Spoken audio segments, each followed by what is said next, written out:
Hi guys, thank you very much for watching. If you're not already, please like, share, subscribe, hit that notification button if you do want to see more. And in today's video we're going to be focusing just solely on a Dark Angels Dreadnought. Now this is one of the Redemptor Dreadnoughts. I'm starting to come around to the fact that these are just going to be the normal Dreadnoughts from now on. I've got my makeshift box for airbrushing in. Yes, I like to do things on a low budget. And today we're going to be doing up majority of this model using airbrush. I've got some brush techniques that I do need to actually use, and apologies for the pause. I didn't put the model together. It's been done by a friend of mine.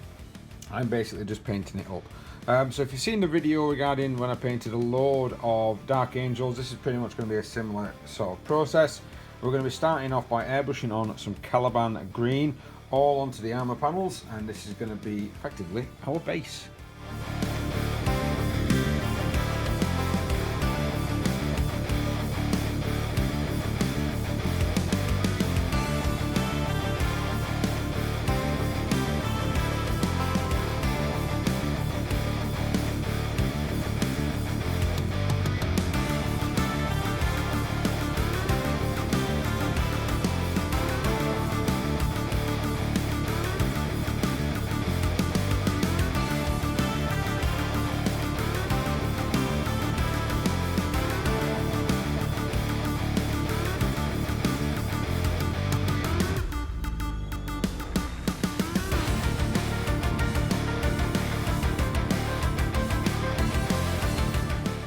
So on our next stage we're going to get some warpstone glow, and we are going to start highlighting. Now what I'm doing is masking off because I'm wanting that nice effect where it goes to the edge of the armour and the edge of the armour there.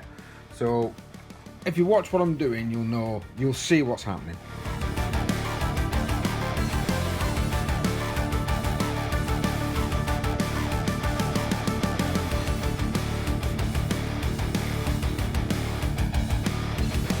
You can see what I've done. I've blocked those off. So now what I'm going to do, I've already wrapped that in parafilm.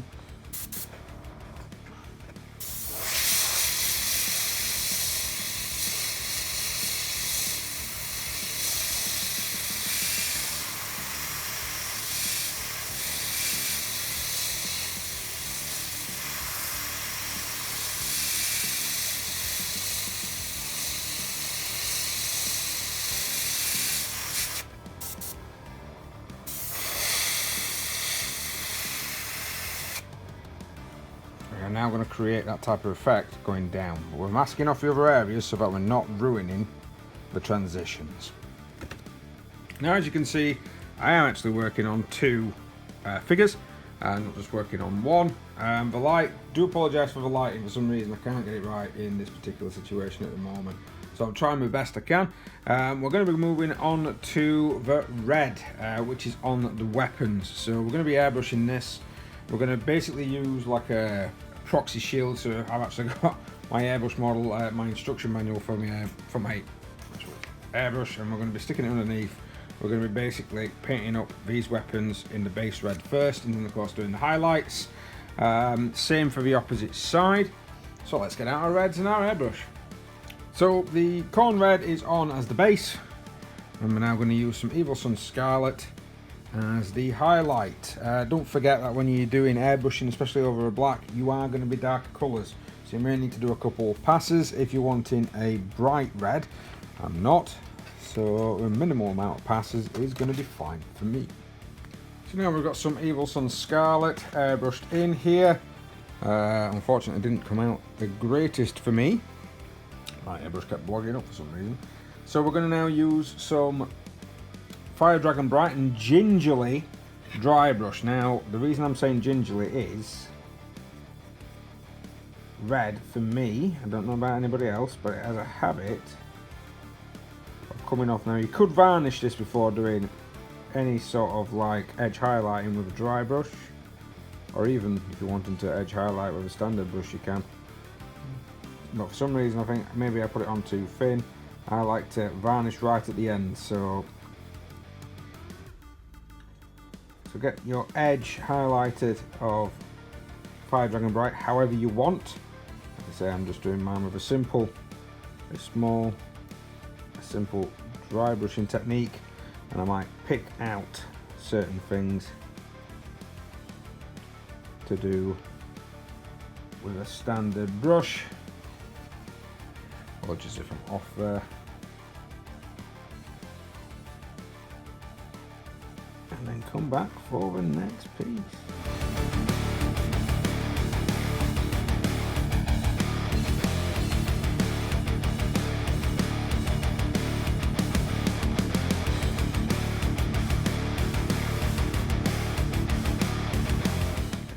Okay, so we've got the red edge highlighted. We now need to get the green edge highlighted. Sometimes it's better to change brush if you can, or to clean it out fully before moving on to another bright colour. The orange can sometimes interfere with the green, but not always. Again, go light if you've not varnished. And what we're just looking at doing is just reinforcing some edge.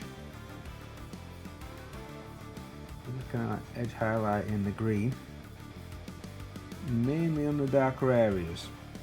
So I'll give it a bit of a hint and a tint, and then we're going to do exactly the same with moot green in just a moment once we've done this bit.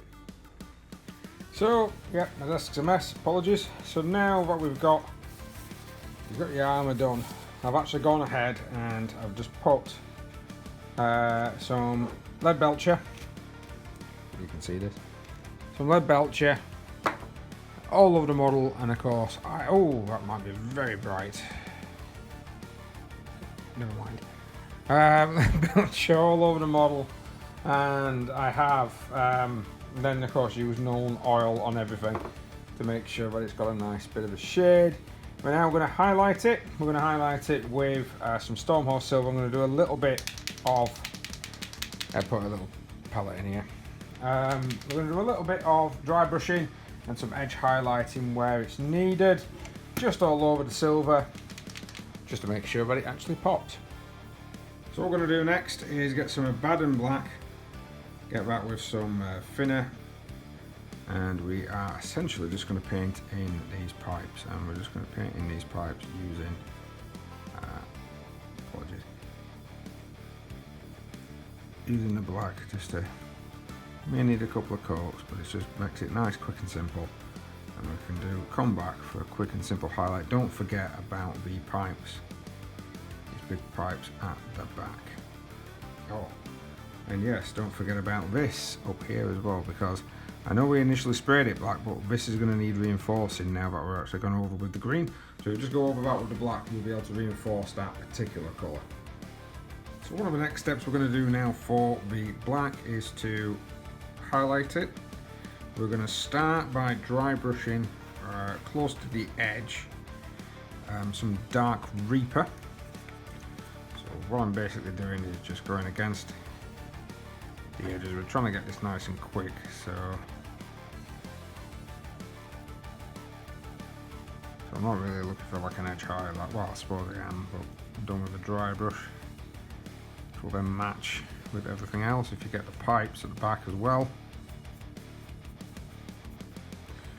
run that pipe should be easy to draw, but you just need to run it across the actual course. And then the minute those pipes inside, you're probably better doing maybe an edge highlight on those. I'm just probably using something like a small basing brush like I've got here. I'm using it straight from the focused out Reaper. Can be quite thin, it's not very. There you are. So next up, I'm just going to get a little bit of Administratum Grey,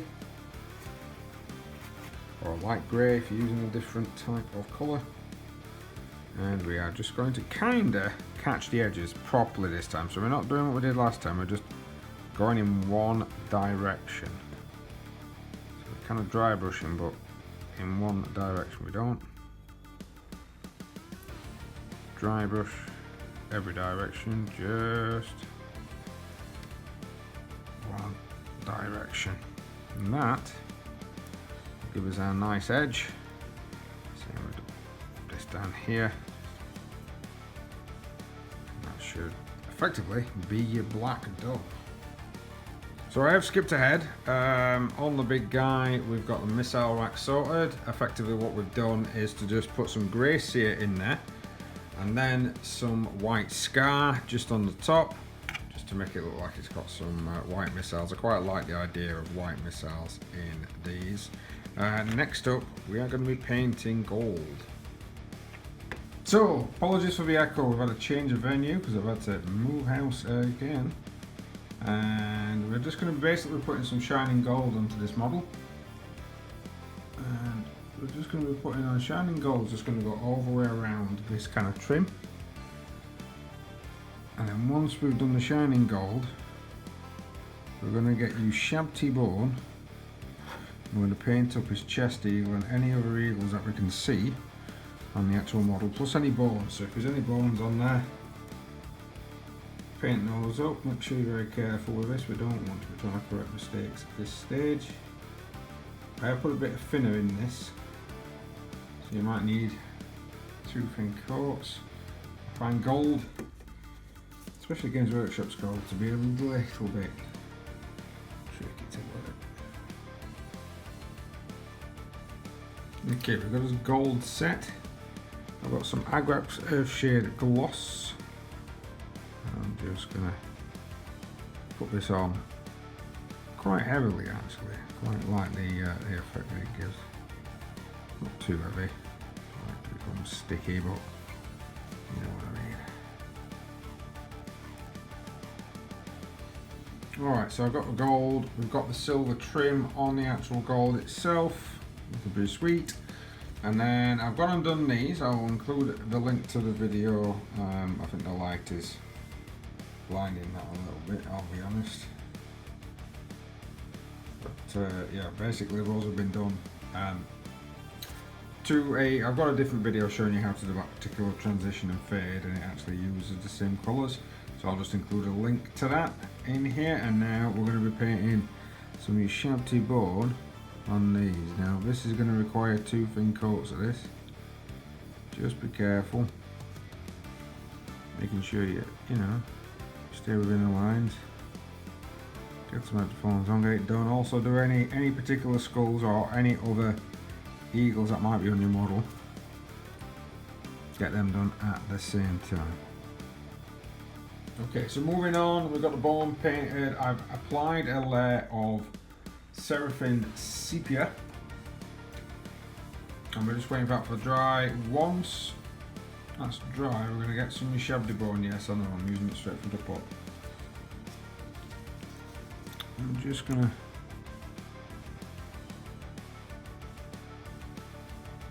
put it back in as if your Shabty Bone is the highlight.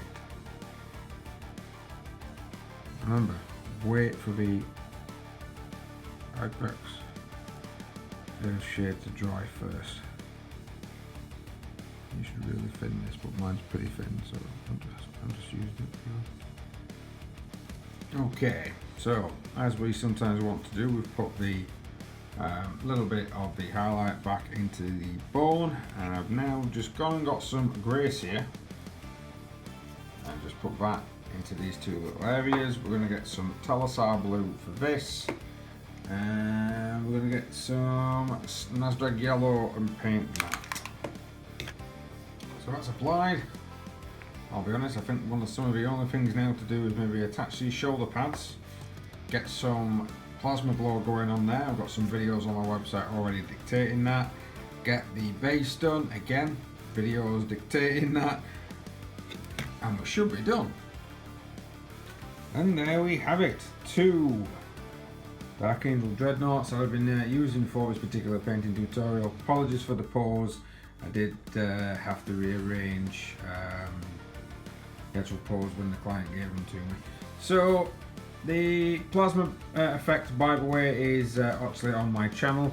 I did try to do the burn effect on there, but it's not really come through. And of course we've got transfers on, which if you wanted to figure out how I do that, then again, it's on my channel. I'll hopefully put some links up here, although I will probably forget, which is typical of me, unfortunately. But that's it, there you go, some decent, good looking sort of 2nd edition Dreadnoughts. Especially the Redemptor Dread. It's quite a big one compared to the old school Dreadnoughts. I do like the old school Dreads, but these are quite fun to paint, surprisingly. Even though they do look like a standard Dreadnought, it's a little bit pregnant. But never mind. Thanks very much for watching, guys. Please like, share, subscribe, hit that notification button if you do want to see more. Yeah, alright that. Hopefully we should be some more painting videos coming your way. Now that I've managed to get into my house, I should be able to get some more put out properly. Well, thank you very much, guys. We'll see you next time.